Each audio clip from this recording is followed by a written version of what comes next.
पारिगेभ्यः सुपरमति विभावना कटुमतेभ्यः सुचरित तपोनिधेभ्यो नमो गुरुभ्यो गुणगुणभ्यः छत्तीस सुगुण समग्रे पंचविहाचार्य करण संदर्शे शिष्यानुग्रह कुशले दम्बारी सया वंदे गुरुवती संजीमेने तरंति संसाय सायरम घोरम छिन्नन्ति अट्टकम जन्मं मरणं न पावयन्ति हे नित्यं व्रतमन्ते होम निरता ध्यानाग्निहोत्राकुला सत्कर्मा विरतास्तपोदन्दना साधुक्रिया साधवा शीलप्रावरणा गुणप्रहरणा चन्द्रार्कतेजोदिका मोक्षद्वार कपाट पाट नवटावतीनन्तु मां साधवाः गुरुवा पान्तुनो नित्यं ज्ञानदर्शननायकाः चारित्राणो गम्भीराः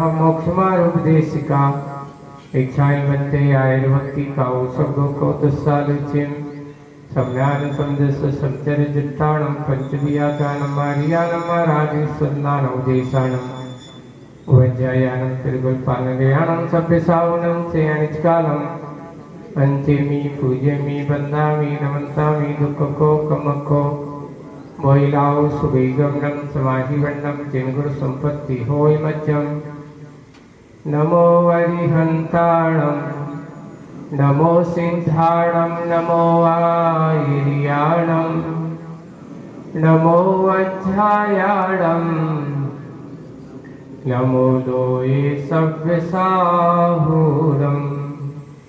बोलो शासन नायक भगवान महावीर स्वामी की, मूल नायक देवादिदेव 1008 श्री आज चंद्रप्रिय भगवान की, शासन नायक भगवान महावीर स्वामी की, परम पूज्य आचार्य गुरुदेव श्री विद्यासागर जी महाराज की, अहिंसा परमो धर्म की, पूज्य मुनिवर श्री अजित सागर जी महाराज की, समस्त मुनि संघ की।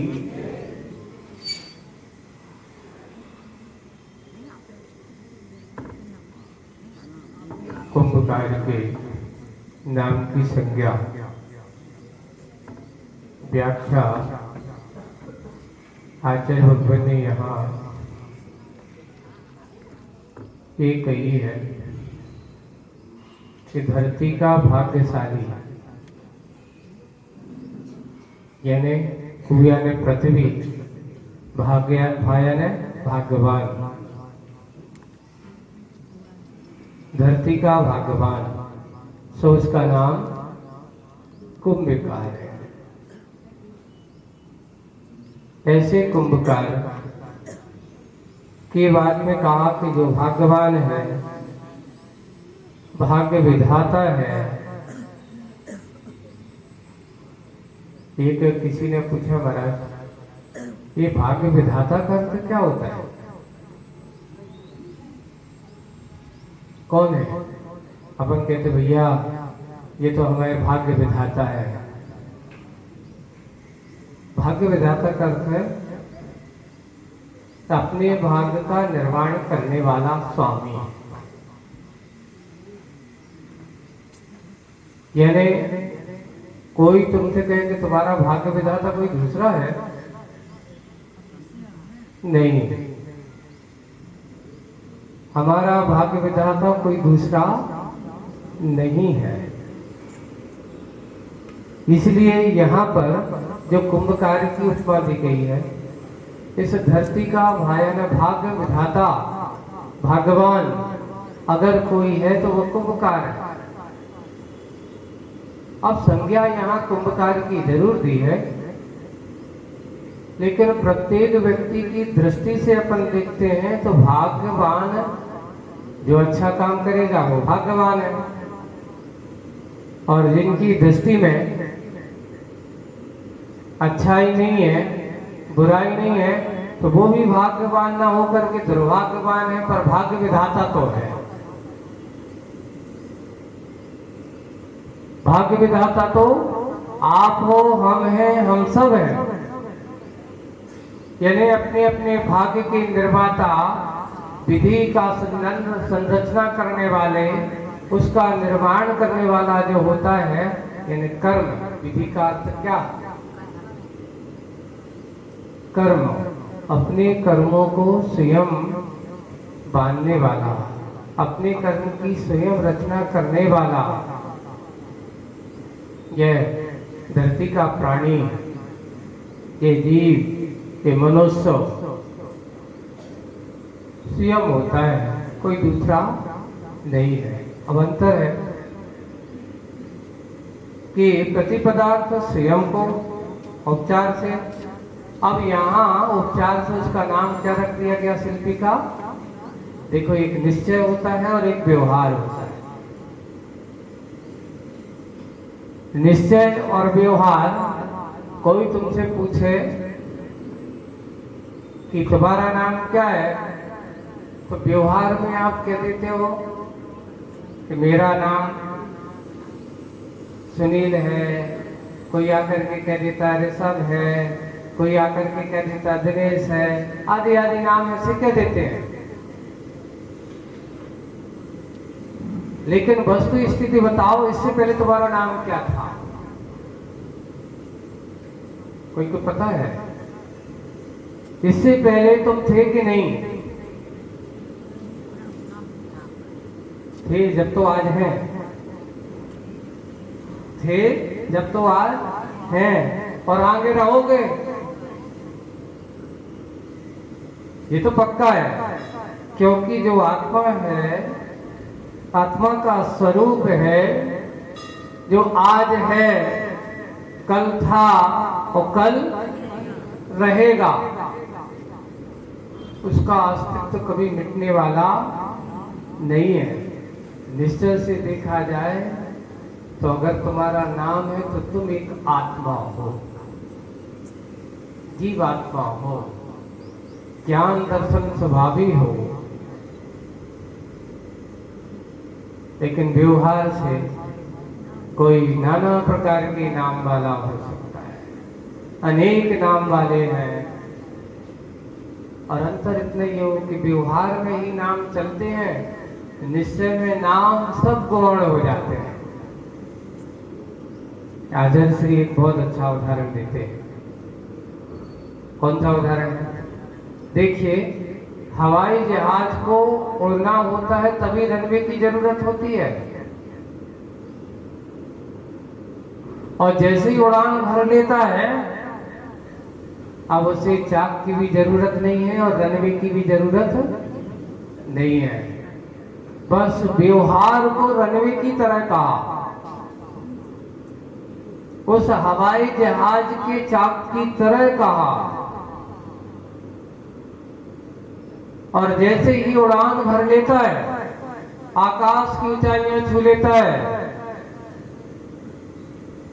फिर वहां कोई रनवे की और कोई चाक की जरूरत नहीं होती। बंधु, वैसे ही निश्चय की परिणति है। आज हम जितने भी व्यवहार में यहाँ बैठे हैं, या व्यवहार की क्रिया में हम जो भी कर रहे हैं, चाहे पूजन हो, स्वाध्याय हो, भक्ति हो, ये व्यवहार की वो समीचीन क्रियाएं हैं। और व्यवहार की समीचीन क्रियाएं हमें उस निश्चय को निश्चय की ओर ले जाने वाली हैं।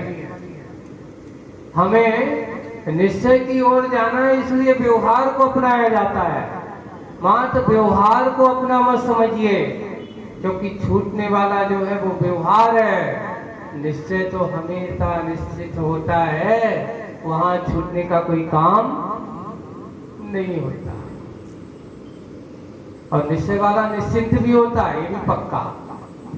विकल्प किसमें होते बताओ? निश्चय में कि व्यवहार में? व्यवहार में ही विकल्प होते हैं। व्यवहार में ही इस प्रकार की क्रियाएं हुआ करती हैं।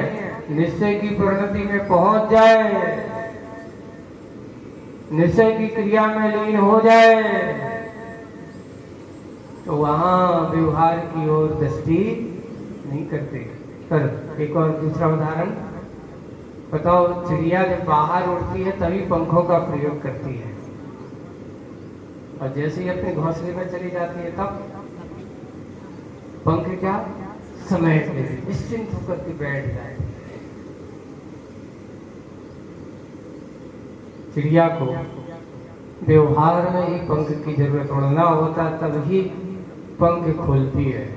तो जब आराम से अपनी नींद में बैठना है, अपने घर में बैठना है, उस समय उसको पंख को फड़फड़ाने की जरूरत नहीं होती। वैसे ही कहा, इस जीवात्मा को निश्चय की परिणति में पहुंचाने के लिए व्यवहार का सहारा लेना पड़ता है। वही यहाँ पर निश्चिंत होकर के निश्चय रूप से वो अपने आप को संभाल रहा है, अपने विधि विधान को देख रहा है। निश्चय और व्यवहार की परिणति में वो रहकर के अपने निश्चय को निश्चिंतता से पाने का प्रयास करने की कोशिश कर रहा है। आज की मुखपाठी में अब आगे बढ़ते नया मंगलाचरण हो रहा है। आज अभी तक प्रतीक्षा थी उसको, माटी को, वो आ रहा है। कौन आ रहा है? कहा था कि तेरा उद्धार करने वाला आएगा, तेरे जीवन का नवनिर्माण करने वाला आएगा, आएगा आएगा। प्रतीक्षा करते करते उसकी प्रतीक्षा की आंखें आज प्रतीक्षा पूर्ण हो गई। अब उसकी यात्रा की शुरुआत हो रही है। कुंभकार सामने खड़ा है, माटी के सामने, नदी तक की उस माटी के सामने। और आगे पेज नंबर 28। हाँ, अब शिल्पी ने कार्य की शुरुआत में, क्योंकि अब कार्य चालू हो रहा है, अब शिल्पी ने कार्य की शुरुआत में ओंकार का नमन किया। किसका नमन किया? ओंकार। ओम, ऐसा मंगलाचरण कर रहा है।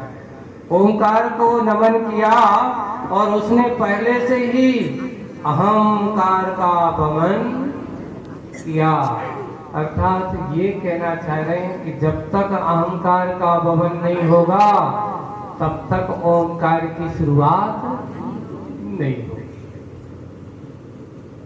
ओम अर्थात पंच परमेष्टि। ओम की रचना अपनी कैसे हुई, ओम को अपन कैसे बनाते हैं? तो देखिए, सामान्य रूप अपन ओंकार की रचना अपने यहाँ पंच परमेष्टि के नाम अरहंत, सिद्ध, आचार्य, उपाध्याय, सर्व साधु, है ना। यहाँ पर दूसरे नाम की तरह से अपन लिया।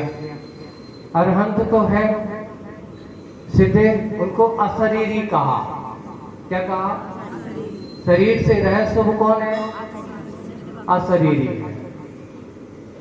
आचार्य तो देखिए, अरहंत का एक आ ले लो, अशरीर का दूसरा आ ले लो, तो दो छोटे आ मिलते तो एक बड़े आ का निर्माण होता है ना? अब आचार्य का आ तो देखियो पहले से ही बड़ा आ है और एक बड़ा आ और मिल गया, तो कहते अब दो एक साथ नहीं रह सकते, एक में ही काम हो जाएगा। तो एक का क्या हो गया? लोप हो गया। तो आ से आ जब आ जोड़ेंगे, अब मान लो कोई पूछेगा कि शून्य में शून्य जोड़ो तो क्या होगा? शून्य में शून्य जोड़ो, शून्य आएगा। जैसे आ में आ जोड़ो तो क्या आएगा? आएगा।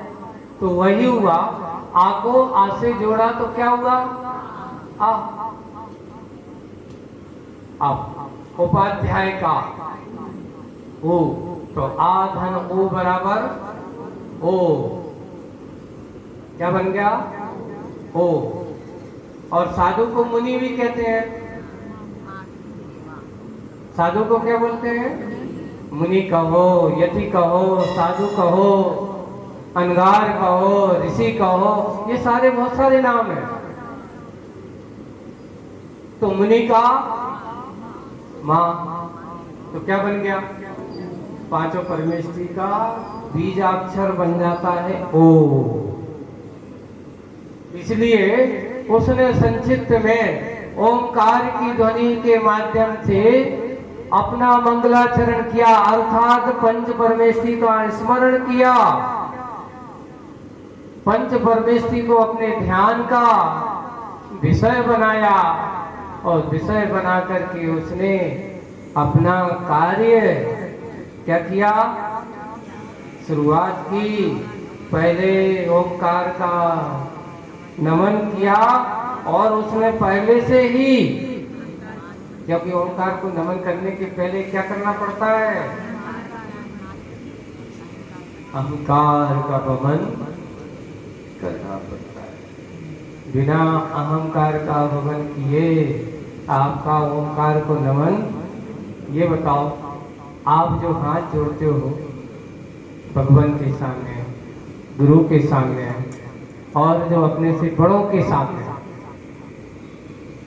है ना, जब अपने गुरु, अपने भगवान, अपने से बड़ों के सामने जैसे ही तुम्हारे ये हाथ जुड़ते हैं, समझ लेना वह व्यक्ति हाथ जोड़ते ही उसका अहंकार अहंकार गलन हो जाता है। ये विनय की मुद्रा है, ये अभिवादन ही उसके अहंकार को गलन करने वाला है।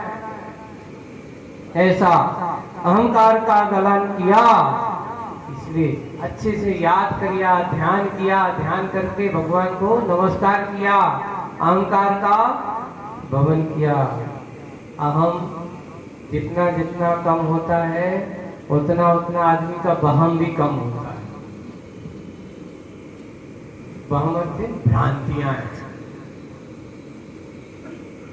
क्यों ये बताओ, हर जगह आप लोग देखते हैं कहीं ना कहीं अपन को मान में ठेस लगती है। आदमी बैठे बैठे कितना सोचता है, नाना प्रकार का विचार करता है, नाना तरह से वो सोचता है उसने ऐसा करेगा, उसने ऐसा किया होगा, अब वो ऐसा करने वाला होगा, सामने वाला कुछ कर रहा हो या ना कर रहा हो, पर बैठे बैठे वो सबसे बड़ी बात है कि जहां अहम का कीड़ा लग जाए वहां वहम तो अपने आप आते ही रहता है। नाना प्रकार की भ्रांतियां हैं, नाना प्रकार की धारणाएं हैं, नाना प्रकार की फितूरियां उसके दिमाग में घूमती रहती हैं। जब किसी के बारे में कोई सोचता नहीं है, कोई विचार नहीं है, वह प्रसन्नता से जो भी होता है स्वीकार करता चला जाता है, अपना आनंद से जीवन भरा होता है। समर्पण में जितना आनंद है उतना आनंद तो अकड़ में हो ही नहीं सकता, अहंकार में तो हो ही नहीं सकता। इसलिए आनंद की अनुभूति लेना, यहाँ कुंभकार ने बड़ा अच्छा ओंकार का वमन किया, ओंकार को क्या किया, नमन किया। और आगे बढ़ते हैं, कर्तृत्व बुद्धि से मुड़ गया वह। कौन सी बुद्धि से मुड़ गया, बहुत सोचना आ जाता आपको, है ना। कौन सी बुद्धि से मुड़ गया, कर्तृत्व बुद्धि से मुड़ गया वह, और कर्तव्य बुद्धि से जुड़ गया वह। हाँ, यहाँ मुड़न और जुड़न की क्रिया हे आर्य कार्य की निष्पत्ति तक अनिवार्य होती है। आर्य कौन, जो धर्म कर्म की क्रिया से संपन्न होते हैं वो आर्य कहलाते हैं। धर्म और धर्मात्मा की संगति में रहकर के जिनको आनंद आता है वो आर्य कहलाते हैं। संत और महंतों के चरणों में बैठ करके जिनके जीवन का रहस्य पाने का उद्देश्य हुआ करता है वो आर्य कहलाता है। और अपने जीवन की शुरुआत जिसकी अपने सच्चे देव शास्त्र गुरु से होती हो वो आर्य कहलाता है। आर्य अर्थात जिसको अपने धर्म, अपने आत्म धर्म के साथ साथ अपने कर्म पर भरोसा होता है, कर्म को ही अपने जीवन जीने का उद्देश्य बना करके चलता है, वह आर्य होता है। आप कौन से क्षेत्र में हो? यहाँ पर ही ऐसे संतों का समागम मिलेगा, यहाँ पर भी ऐसे जनालय मिलेंगे, यहाँ पर ही सर्वोत्तरभद्र जैसे महान जनालय मिलने वाले हैं, और कहीं मिलने वाले नहीं है। विदेश क्षेत्र में जाओगे तो वहां साक्षात तीर्थंकरों का समर्थन मिलेगा। ऐसे साक्षात अनंत भगवंतों का समर्थन आज भी वहां मिलता है। यहाँ हम समर्थन साक्षात नहीं है, पर भगवान स्थापना निश्चित से आज हमारे सामने ऐसे जिनालय, ऐसे भव्य जिनालय जो जिनके मन की भव्यता को लाए, अंदर के अपने आर्यपन को जगाए। एक विषय अच्छा बहुत आया, अमरकंटक का प्रसंग है, आपको सुनाते हैं। अमरकंटक का प्रसंग है, उस समय इस मंदिर का जो अभी आज वर्तमान में शिलान्यास, जो इसका भी पंचकल्याणक हुआ, उसका शिलान्यास हुआ चतुर्मास के शरद पूर्णिमा के आसपास, 2000 2000 की बात है, चतुर्मास हुआ था। और उस समय जब आजर सिंह ने एक बहुत अच्छी बात कही थी, वो बात क्या थी? उन्होंने कहा, हो सकता है बहुत सारे लोगों के मन में ये शंका हो सकती है कि महाराज इतने सारे मंदिर हैं और एक मंदिर बनाने की क्या जरूरत है? इतने सारे मंदिर हैं, आसपास हैं, अब यहाँ पर एक क्षेत्र और बनाने की क्या जरूरत है? बाजर सिंह ने कहा था कि देखिए,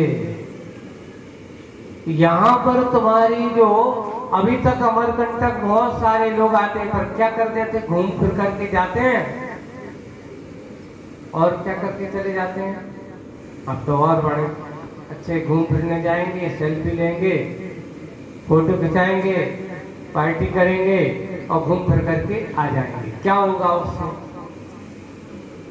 बोले कि व्यक्ति को, यहां मैं मानता हूं कि संसारी रागी प्राणी है, लेकिन रागियों के अंदर वीतरागता का भाव जनाना हो तो ये राग के वातावरण में आकर के भी वीतरागता का दर्शन करें।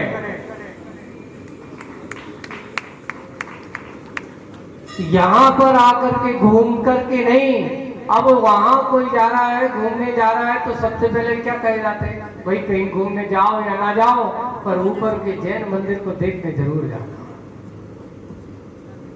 अभी तो लोग उद्गम देखने जाते हैं,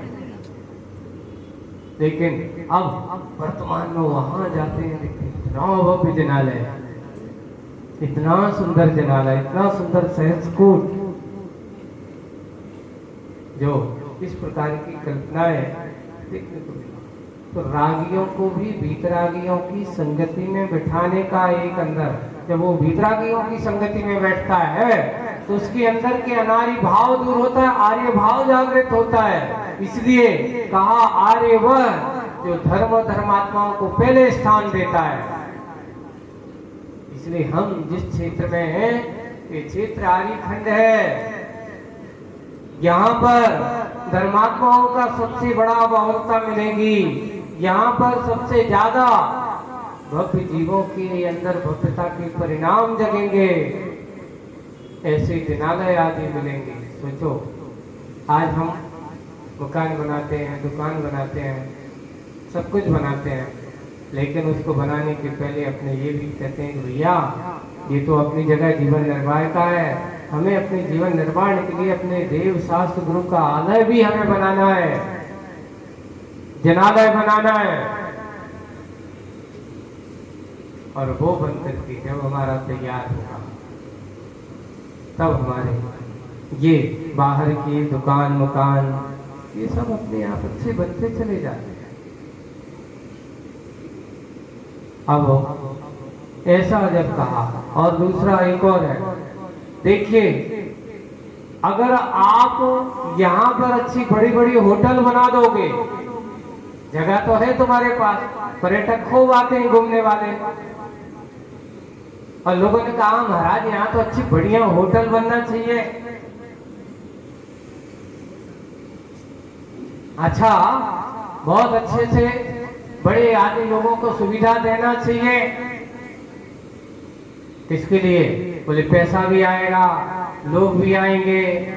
बंधु होश से ये बताओ, पैसा तो आ जाएगा, लेकिन उस पैसे से पुण्य आएगा कि पाप आएगा? एक बार आचार्य ने कहा, देखो धर्मशाला की बात मत करो, धर्मायतन की बात करो। काय की बात करो? धर्मशाला में तो बहुत सारे लोग धर्मशाला के नाम से आते हैं और न जाने क्या क्या करके जाते हैं। आए दिन हम देखते हैं कि वहां पर कितने कितने आप लोग जब बड़े बड़े, हम लोग तो जहाँ लेके जाते हैं ना बिहार करके, और बिहार करके देखते हैं तो वहाँ जब ये बड़ी बड़ी धर्मशालाएं ये तुम्हारे रहते हैं, और उनमें अगर हम लोग रुक जाते हैं और फिर बाद में देखता क्या है, वहाँ कहीं अच्छी बाटलें दिखती हैं, है? जगह जगह देखें तो कहीं भोजन की थालियों की जूठन पड़ी मिलेगी, पान गुटखा मिलेंगे, दीवारों में ऐसा दिखेगा जिनको देख करके लोग, अब बताओ धर्मशाला बनाना अच्छा है कि धर्मायतन बनाना अच्छा है? आप तो कहोगे महाराज, आपके सामने तो जाई कहेंगे कि धर्मशाला नहीं धर्मायतन बनाना, लेकिन हमारे संसारी प्राणी हैं, वो के बिना हमारो काम चलत नहीं है, वो भी जरूरी है। हम कहते हैं बनाओ, लेकिन कुछ नियम धर्म तो करो। कुछ हमारे यहाँ एक व्यवस्थाएं ऐसी होना चाहिए। हम धर्मशाला बनाते हैं, धर्मशालाओं में आपके यहाँ कोई नियम हो, कोई कायदा हो कि भाई देखिए यहाँ पर आपको ये नहीं चलेगा, अगर आप ऐसा करोगे यहाँ पर शराब मद्यपान आदि का कार्य होगा, यहाँ पर इस प्रकार का भोजन होगा जो हमारे लिए उचित नहीं है, हमारे धर्म हमारे समाज के विपरीत है, तो आपको इसको जुर्माना भरना पड़ेगा। हाँ, वो भी मंजूर है, लेकिन फिर भी वो काम रुकते नहीं है। इसलिए सप्त व्यसन का कार्य करने वाले क्षेत्रों का निर्माण नहीं है। जहाँ सप्त व्यसन पाप आदि की क्रिया से दूर आदमी हो सके, ऐसे क्षेत्रों का निर्माण। वही अब वह शिल्पी जिसने अपने उद्देश्य बनाया है और उद्देश्य बना करके आर्य की संज्ञा दी है, वो आर्य है, धर्मात्मा है, और आर्य वो ही है जिसे अपने एक उद्देश्य पकड़ दिया है। वो आर्य कैसा हो गया? कर्तृत्व बुद्धि से मुड़ गया और कर्तव्य बुद्धि से जुड़ गया। कर्तृत्व बुद्धि किसे कहते बताओ? मैं सुखी दुखी मैं रंग राव, मेरे गृह धन गो धन प्रभाव, मैं सुखी हूँ मैं दुखी हूँ, मैं राजा हूँ मैं रंक हूँ, आदि आदि जो विचार है, ये मैं मालिक हूँ मैं सेठ हूँ मैं नौकर हूँ। देखो ये दो प्रकार की कर्तृत्व बुद्धि हो सकती है। एक बुद्धि अहंकार से बनी हो सकती है, दूसरी बुद्धि एक दीनता से भरी हो सकती है। मैं क्या करूं महाराज, अब हम ही हैं, बहुत दुखी हैं, हमारे पास ऐसा नहीं है वैसा नहीं है। एक कहता है मैं तो करोड़पति हूं, एक पैसे के धन के कारण से अहंकार कर्तृत्व बुद्धि से भरा है। एक है अभाव के कारण से कर्तृत्व बुद्धि से भरा है, अपने आप को दीनहीन दुखी समझ रहा है।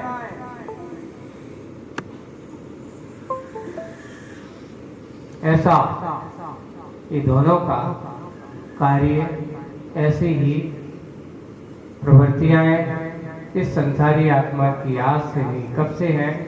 कर्तृत्व बुद्धि वाला। एक बहुत अच्छा उदाहरण आप लोगों को देते हैं कि संसारी में कर्तृत्व बुद्धि कैसे होती है।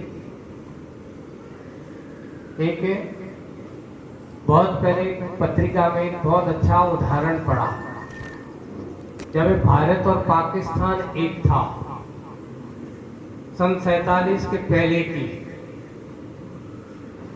है ना। और उस समय लाहौर में जैन समाज बहुत थी,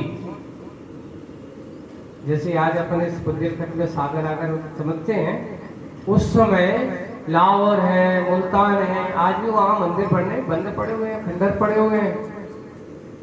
मुल्तान है, आप जयपुर जाना, जयपुर में वहां पर एक पाकिस्तान से आई हुई पूरी प्रतिमाएं रातों रात हवाई जहाज से पूरी जिन बिंबों को ला करके वहां पर लोगों ने मंदिर बना करके रखा है, और पूरे जनालय वहां पर आज भी भगवान वहां के हैं। कुछ जो जहां से नहीं आ सके तो वहीं पर बंद है। वहां पर लाहौर में एक सेठ थे, नगर सेठ, उन्होंने एक बहुत अच्छा उदाहरण दिया। उस समय वहां पर भी मुनि राजाओं का विहार होता था, ऐसा नहीं कि नहीं होता था, जाते थे, जुड़ा हुआ है पूरा का पूरा, आने जाने में कोई तकलीफ नहीं थी। और वहां पर जब उन सेठ का नाम तो भूल रहा हूं मैं, और वहां जाकर के देखते हैं उनकी बड़ी हवेली है। हवेली अच्छे पहले राजा महाराजाओं की जैसी वो किले जैसे होते थे, पर नगर सेठों के किले तो नहीं होते, पर हवेली, बड़ी हवेली, पैसा पार, धन संपत्ति, व्यापार बड़ा है। हर साल सेठ जी ने क्या किया, जैसे व्यापार बढ़ता जा रहा है, पैसा बढ़ता जा रहा है, हर साल वे अपनी हवेली के आगे अच्छे उन्होंने वो बनाई गैलरी जैसी, जैसे तो एक एक झंडा लगाते जाते हैं। लोग सोच नहीं पड़ते कि आज पिछले साल तो 11 झंडे थे, इस बार 12 हो गए, अगले साल देखते 13 हो गए, बढ़ते ही जा रहे हैं, बढ़ते ही जा रहे हैं। कारण क्या है? झंडे तो लग रहे हैं, घट रहे हैं। तो एक दिन एक मुनि महाराज वहां से पूछे और उनकी हवेली के सामने से निकले। कुछ श्रावक विहार कराने वाले होते हैं, महाराज जी ये हमारे सेठ नगर के सेठ हैं और हम यहाँ देखते हर साल इनकी हवेली के सामने, मैंने पिछले 4-5 साल पहले देखा तो 5-6 झंडे लगते थे, और हर साल एक एक झंडा बढ़ता जा रहा है। इसका रहस्य समझ में नहीं आया।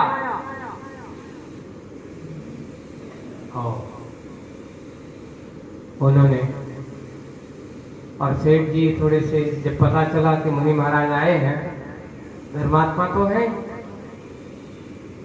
धर्मात्मा है, साधुओं पर सिद्धांत रखने वाले हैं, और पता चला कि महाराज आए हैं, और जैसे ही उनको पता चला वो महाराज के दर्शन करने आए।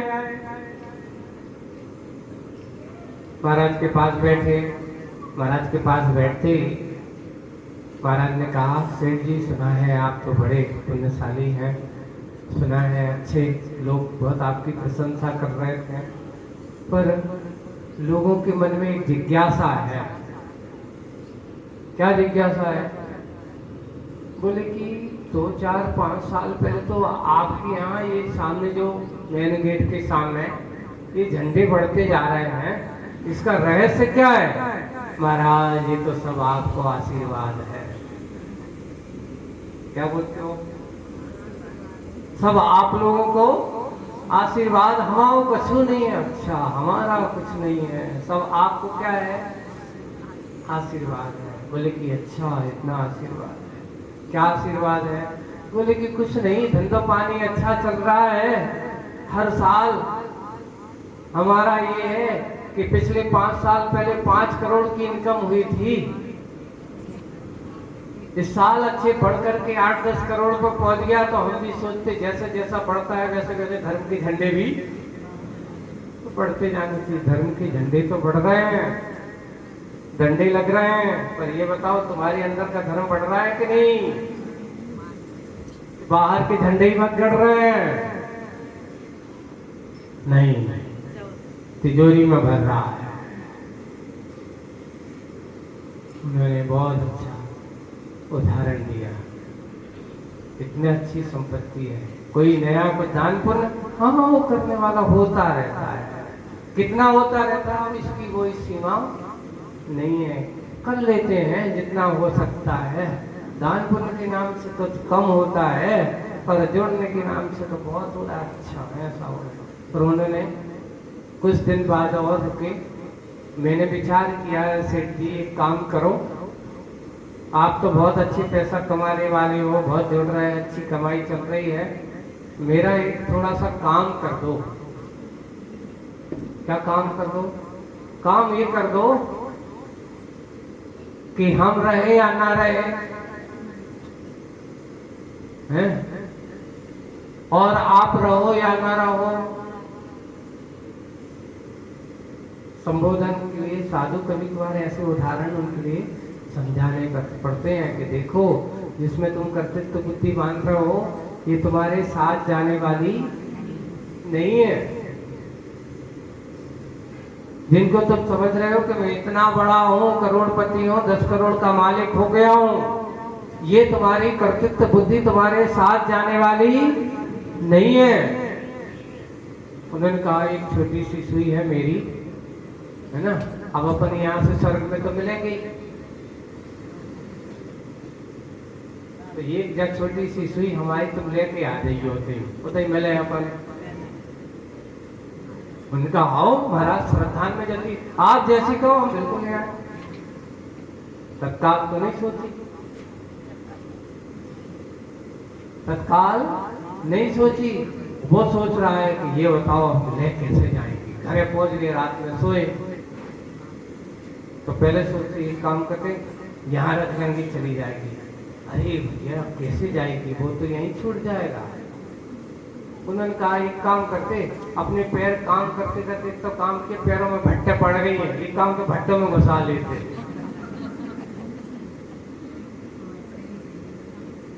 ये चले जाएगा, यहाँ से कहीं नहीं जाएगी। उन्होंने कहा ये तो पता है, तो सोचा जब अपन जाएंगे शरीर तो यहीं रह जाएगा, लोग जला देंगे, रसोई तो यहीं रह जाएगी। सुबह बड़ी बेचैन हो रही, भैया हमसे नहीं होगा। सुबह महाराज के पास, महाराज रसोई पकड़ो तुम अपनी, हमारा बस को नहीं है। बोले कि क्यों? हम नहीं दे सकते, हम ले जाकर नहीं सकते, तो आपको देंगे क्या? बोले कि जब हमारा शरीर साथ में नहीं जाएगा तो मैं तुम्हें दूंगा क्या? सोचो, विचार करो।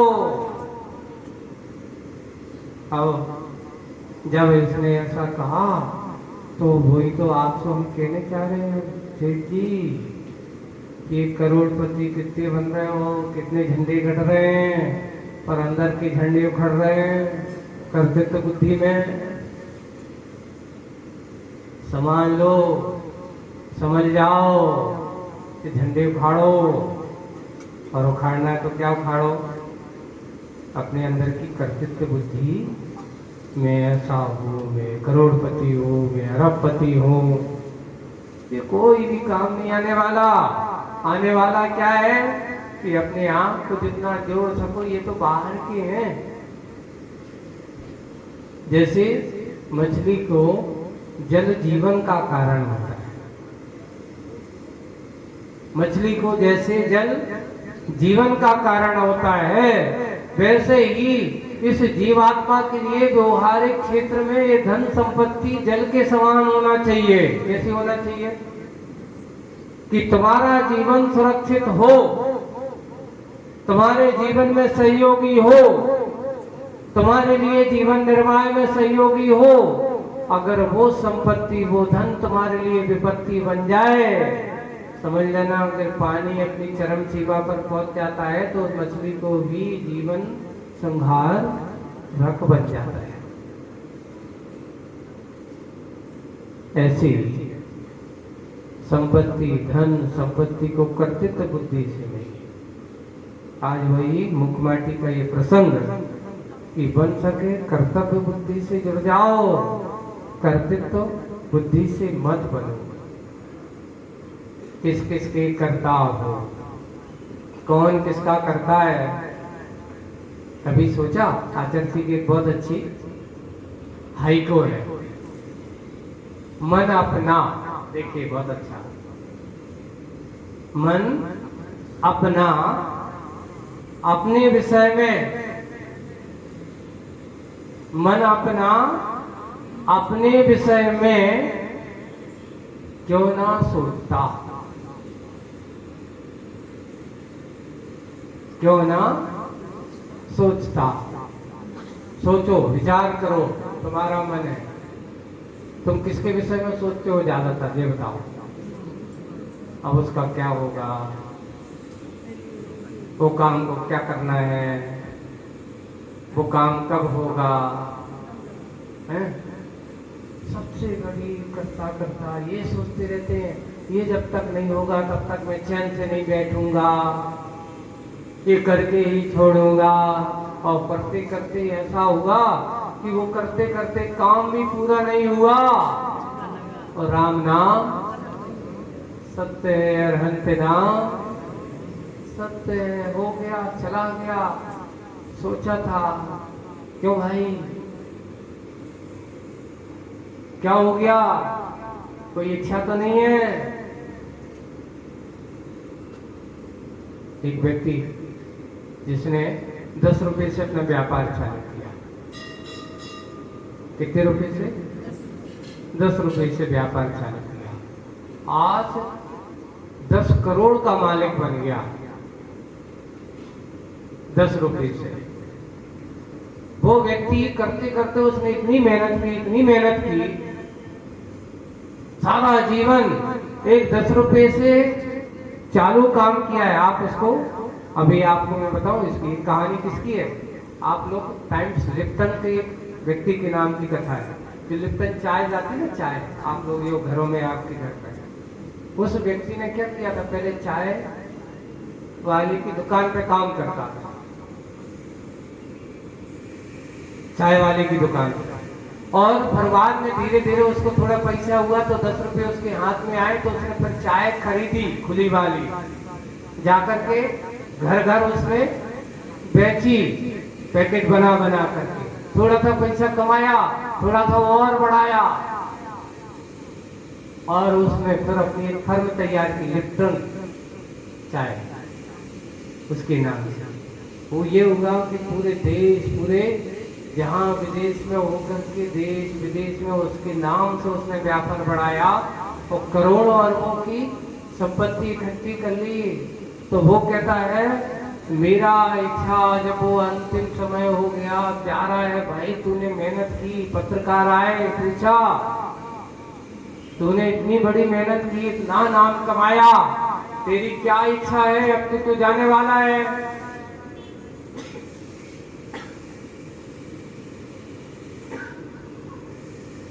तू जाने वाला है, अब तेरी इच्छा क्या है? बोले अंतिम कोई इच्छा, हाँ इच्छा तो थी, लेकिन क्या करें, वो पूरी नहीं कर पाया। मैं 10 करोड़ का मालिक तो बन गया, मेरी इच्छा थी कि मैं 100 करोड़ का मालिक बनूं, पर मेरी ये इच्छा पूरी नहीं हो पाई। ऐसे ही सोच में अपन पड़ गए थे, ऐसे ही सोच में ये संसारी जन लगे रहते। इच्छाएं कभी कम होने वाली, कर्तृत्व बुद्धि से जुड़ो नहीं, कर्तृत्व बुद्धि से मुड़ो, कर्तव्य से जुड़ो। बताओ श्रावक के कितने कर्तव्य हैं? आवश्यक, आवश्यक कहो, कर्तव्य कहो, कितने हैं बताओ? 6। कौन कौन थे? देव पूजा, गुरुपास्ति, स्वाध्याय, संयम, तपः, दानम चेति, गृहस्थानाम। किसके हैं ये? गृहस्थानाम। गृहस्थों के कितने दिन करना चाहिए? दानम चेति गृहस्थानाम, दिने दिने। एक दिन मत करके संतुष्ट मत होना, कर्तव्य हमेशा प्रतिदिन करना।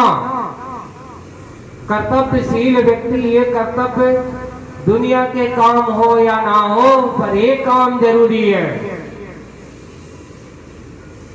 इसको इसलिए इनको आवश्यक कहा, कर्तव्य कहा।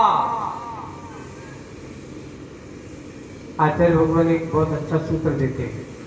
आवश्यक और अनिवार्य में अंतर क्या है बताओ?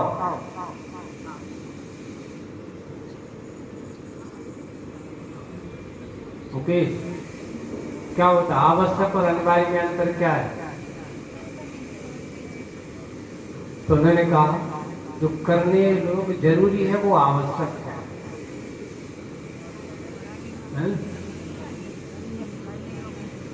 जो करने योग्य है वो आवश्यक है। लेकिन ये क्या दिन नहीं करें वो अनिवार्य तो है पर आवश्यक। जैसे कि भोजन आवश्यक है कि अनिवार्य है?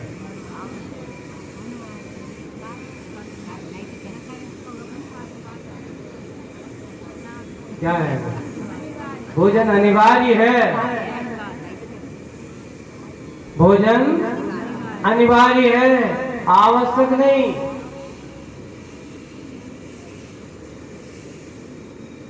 भोजन, लेकिन देव पूजा अनिवार्य नहीं, आवश्यक है। भोजन छूटता है छूटना दो, पर भगवान की पूजा नहीं छूटना चाहिए। लेकिन आज आदमी की दशा क्या है? पूजा छूटत तो छूटना दो, पर भोजन नहीं छूट सकता। पहले लोगों का सिद्धांत क्या होता था? जब तक भगवान की पूजन नहीं होगी तब तक भोजन नहीं होगा। अब तो कहते हैं भगवान की पूजा हो या ना हो, पर भगवान पेट पूजा तो जरूरी है। एक व्यक्ति जो पढ़ते ना अपन, वो आया, भूखे भजन न होए गोपाला, ले लो अपनी कंठी वाला। जब पकड़ो हमसे नहीं हो, बोल के क्यों? पेट भरा हो तो सब अच्छा लगता है। अरे भाई, जीवन पेट के लिए बना है कि पेटी के लिए बना है? नहीं, पेट और पेटी के लिए बना हुआ जीवन कभी आवश्यक के रहस्य को नहीं समझ सकता। और जिनको आवश्यक का रहस्य ज्ञात हो जाता है, पेट और पेटी तो अपने आप भरे रहते हैं, भरने की जरूरत नहीं पड़ती। बस यही ध्यान रखना, आवश्यक जरूरी है, अनिवार्य है। भोजन अगर एक दिन उपवास कर लो तो आदमी मरता है क्या? कहा है आयुर्वेद में कि व्यक्ति अगर बीमारियों से बचना चाहता हो, स्पष्ट कहा, 15 दिन में एक व्यक्ति उपवास कर ले, आदि बीमारियां ठीक हो सकती हैं, आदि बीमारियां ठीक हो सकती हैं। जैसे कि उन्होंने कहा, हमारा शरीर नाना प्रकार की विकृतियों बीमारियों से भरा पड़ा है, और अगर मान लो आप उपवास नहीं कर सकते तो जल उपवास करिए। क्यों? शरीर की सारी विकृतियां आप उसके माध्यम से सब निकल जाती हैं, और निकल जाने से नेचुरोपैथी हो चाहे एलोपैथी वाले तो कहते खाओ, नेचुरोपैथी कहते हैं अगर तुम कम खाओगे तो आपका जीवन अच्छा चलता है। पानी ले लो, आपके शरीर की सारी विकृतियां 15 दिन में, अगर आप एक बार ऐसा करके देखिए आदि बीमारी है, बीपी हो, शुगर, महाराज हमारी शुगर की बीमारी है, नहीं खाएंगे तो हम मर जाएंगे, चिंता मत करो, करके प्रैक्टिकल करके देखो, न मरोगे। उपवास में डॉक्टर तो ऐसे कहते, भाई डॉक्टर तो ऐसे ही कहता है, पर शरीर कहता है तुमने ज्यादा खाओ तो इसलिए शुगर हो गई। एक वही भोजन होना चाहिए। आचार्य जी ने अभी कुंडलपुर में सुनाया था, बहुत अच्छा प्रसंग है। बचेगा आदमी बचेगा, बहुत अच्छे सुना, गुरु जी के सूत्र हैं। बचेगा आदमी बचेगा, बचेगा आदमी बचेगा। अगर आपके पेट में भोजन भरा पड़ा है और ऊपर से डालते जा रहे हो, पच नहीं रहा है, तो वो क्या करेगा बताओ? तो आदमी पचेगा, बीमारियां आएंगी। इसलिए वही खाओ जो तुम्हें पचता हो, बचने वाला मत खाओ। अगर आपने बचने वाला खाया है, इसलिए जरूरी है भगवान की पूजन करने वाला आवश्यक, भोजन अनिवार्य है, आवश्यक नहीं। वो सिद्धांत यहाँ पर लागू हमें करना है। कर्तृत्व बुद्धि से वो मुड़ गया, कर्तव्य बुद्धि में जुड़ गया और हो गया, मुड़ गया। मुड़न जुड़न की क्रिया है यार, ये कार्य की निष्पत्ति तक क्या है, अनिवार्य है। जब तक काम पूरा ना हो जाए तब तक मैं ये कार्य छोड़ूंगा नहीं। मुझे जब तक इसकी प्राप्ति नहीं हो जाए तब तक मैं काम छोड़ूंगी। अपने यहाँ एक भगवान आपके चरण, आपका ये शरण मुझे कब तक चाहिए? भगवान आपका नाम स्मरण मुझे कब तक चाहिए? यावन निर्वाण संप्राप्ति। ये मत सोचो कि मात्र इस भाव में मुझे चाहिए, मास इसी भाव में मुझे आपकी शरण चाहिए। हम ये भावना भाते हैं, मैं तो ये कामना करता हूँ, मुझे जब तक निर्माण की प्राप्ति ना हो जाए, मुझे जब तक इस संसार से मुक्ति ना मिल जाए, तब तक मैं आपके चरणों की शरण चाहूंगा। और यही मेरा उद्देश्य है, यही मेरा ध्येय है। और वो ध्येय मुझे जब तक पाना है, इसलिए कर्तव्यपन को जानो, कर्तृत्व को छोड़ो। कौन किसका कर्ता बनाया है बताओ? कभी ये भी सोचा होगा, लोगों ने विचार किए होंगे और सब करते भी हैं कि अगर इसका नहीं होगा, ऐसा नहीं करेगा, अगर इसका ऐसा नहीं हुआ तो क्या होगा? तुम्हारे ऐसे सोचने से उसका हो जाएगा सब कुछ भी होने वाला। एक पूत सपूत तो काधन संचय है ना, जो अपने पढ़ते हैं, और पूत कपूत तो काधन संचय, दोनों को बात है। इसलिए कभी अपने कर्म पर भरोसा रखो, ज्यादा टेंशन मत करो कि बेटे को क्या होगा। अगर उसका कर्म अच्छा होगा तो सब कुछ अच्छा होगा। अपने आप को कर्ता मत बनाओ, अगर मैं नहीं करूंगा तो इसको क्या होगा, है? उसको अपने पुण्य, उसके कर्म पर भरोसा नहीं है क्या? उसके पुण्य पर तुम्हें भरोसा नहीं है क्या? यही है, ये दोनों को अपने अपने कर्म के अनुसार, अपने अपने घर पर, इसलिए मन अपना अपने विषय में, आचार्य जी की हाइको याद है ना, सोचना, मन अपना अपने विषय में क्यों ना सोचता, क्यों ना सोचता। सोचो हम किसके बारे में सोच रहे हैं, कौन सोच सोच के किसके बारे में सोच के हम कितने चिंतित हो रहे हैं। अपने आप को जानो, सोचने की कोशिश करो अपना विषय क्या है। हमें कर्तव्य परायण होना है कि कर्तृत्व परायण होना है? कर्तृत्व नहीं, अपने आप को कर्तव्य परायण बनाइए, यही उद्देश्य होना चाहिए।